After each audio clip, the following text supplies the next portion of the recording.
एका साध्या चपलीच्या जोडीने खरंच कोणाचा जीव वाचू शकतो का? ऐकायला थोडं अशक्य वाटतं नाही का? पण एका प्राचीन बौद्ध दंतकथेनुसार एका छोट्याशा दाणामध्ये आपलं संपूर्ण भविष्य बदलण्याची ताकद असू शकते. चला तर मग या गोष्टीतून कर्माचा हाच सिद्धांत कसा उलगडतो ते पाहूया. विचार करण्यासारखा प्रश्न आहे हा. आपण रोजच्या आयुष्यात कितीतरी लहान सहान गोष्टी करत असतो, पण त्यातली एखादी गोष्ट इतकी प्रभावी ठरू शकते का की ती थेट समुद्राच्या मध्यभागी आपला जीव वाचवेल? ही कथा आपल्याला याच प्रश्नाचे उत्तरापर्यंत घेऊन जाणार आहे. तर ही गोष्ट सुरू होते प्राचीन श्रावस्तीमध्ये. इथे एका गृहस्थाने सलग 7 दिवस मोठ्या श्रद्धेने बुद्ध आणि त्यांच्या अनुयायांची सेवा केली. त्यांना भोजन दिलं, अनेक भेटवस्तू दिल्या. त्याच्या ह्याच उदारपणामुळे एका खूप जुन्या कथेचा उलगडा होणार होता.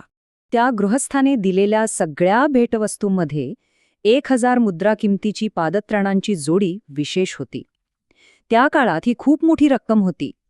या अमूल्य दानाने बुद्ध इतके प्रभावित झाले की त्यांनी त्या कृतीमागची खरी शक्ती समजावून सांगण्यासाठी एक प्राचीन कथा सांगायला सुरुवात केली.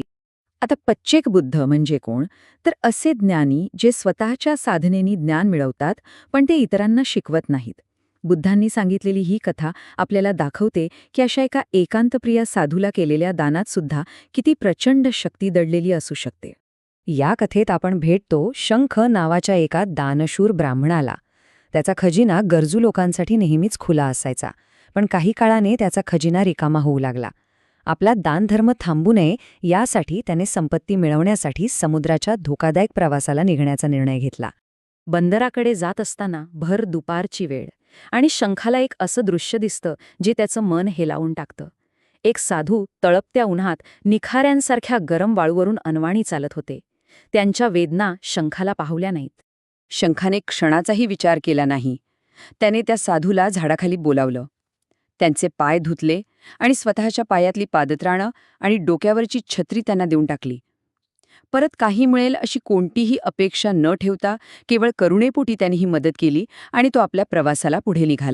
बरं, शंख जहाजाने आपल्या प्रवासाला निघाला. 6 दिवस तर प्रवास अगदी शांततेत झाला. पण 7वा दिवस उजाडला आणि समुद्राने आपलं खरं रूप दाखवलं. इथूनच त्याच्या श्रद्धेची आणि सहनशीलतेची खरी परीक्षा सुरू झाली. एकाएकी भयानक वादळ आलं आणि त्यांचं जहाज समुद्रात बुडालं. या अचानक आलेल्या संकटामुळे सगळीकडे हाहाकार माजला. प्रत्येक जण आपला जीव वाचवण्यासाठी धडपडू लागला. शंख आणि त्याचा एक सेवक कसेबसे स्वतःला वाचवतात, पण ते त्या अथांग समुद्रात भरकटतात. 1-2 नव्हे तर तब्बल 7 दिवस ते समुद्राच्या पाण्यात जीव वाचवण्यासाठी संघर्ष करत राहतात. आता विचार करा, मृत्यू समोर दिसतोय, तरीही शंखाची श्रद्धा किती घट्ट होती. जेव्हा उपवासाचा पवित्र दिवस आला तेव्हा त्याने समुद्राच्या खाऱ्या पाण्यानेच तोंड धुवून आपला नियम पाळला. यावरून त्याची निष्ठा किती अविचल होती हे समजतं. आणि मग जेव्हा असं वाटत होतं की सगळी आशा संपली आहे, तेव्हा एक चमत्कार झाला. मणिमेखला नावाची एक देवता, जिचं कामच होतं पुण्यवान लोकांचं रक्षण करणं, ती त्याच्यासमोर प्रकट झाली. ती देवता शंखाला दिव्य भोजन देऊ करते, पण शंख बघा तरीही आपला उपवास मोडायला तयार नव्हता. त्याने ते अन्न घेण्यास नम्रपणे नकार दिला. आता गंमत बघा, शंखासोबत जो त्याचा सेवक होता त्याला ही देवता दिसतच नव्हती. त्याला वाटलं 7 दिवसांच्या उपासमारीमुळे आणि मृत्यूच्या भीतीने शंख भांबावून गेलाय आणि हवेतच बडबडतोय. आपल्या सेवकाचं बोलणं ऐकून शंख गोंधळला आणि त्याने त्या दिव्य शक्तीला थेट विचारलं की ती नक्की कोण आहे. त्याला जाणून घ्यायचं होतं की हे नेमकं काय घडत आहे. तेव्हा ती देवता आपली ओळख सांगते आणि शंखाच्या सद्गुणांमुळे प्रसन्न होऊन त्याला कोणताही वर मागण्यास सांगते. पण काहीही मागण्याआधी शंख एक खूप महत्वाचा प्रश्न विचारतो. हे सगळं माझ्यासाठीच का? मी असं काय केलंय की तू इथे आलीस?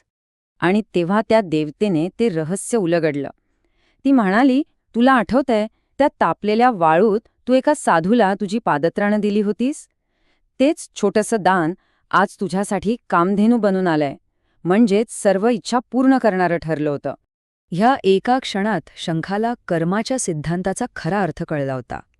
एका निस्वार्थ भावनेने केलेल्या मदतीचं फळ किती मोठं आणि जीवनदायी असू शकतं याचा त्याला प्रत्यक्ष अनुभव आला. त्याच्यासाठी हे केवळ एक बक्षीस नव्हतं, तर त्याच्या श्रद्धेला मिळालेली ती एक पोचपावती होती.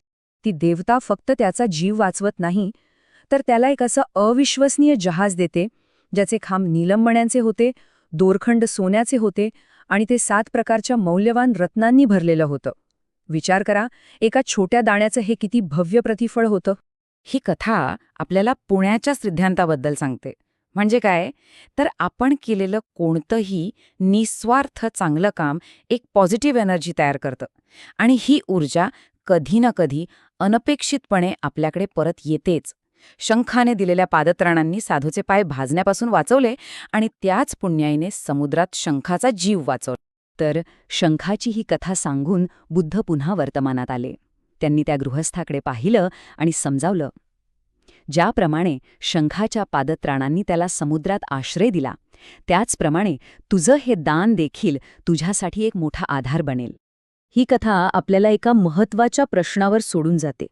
आपल्या दैनंदिन जीवनात आपण अनेक लहान-सहान चांगली कामं करू शकतो, पण आपल्याला कल्पनाही नसते की आज केलेलं कोणतं छोटंसं काम उद्या आपल्या भविष्यासाठी सर्वात मोठा आधार ठरू शकेल, नाही का?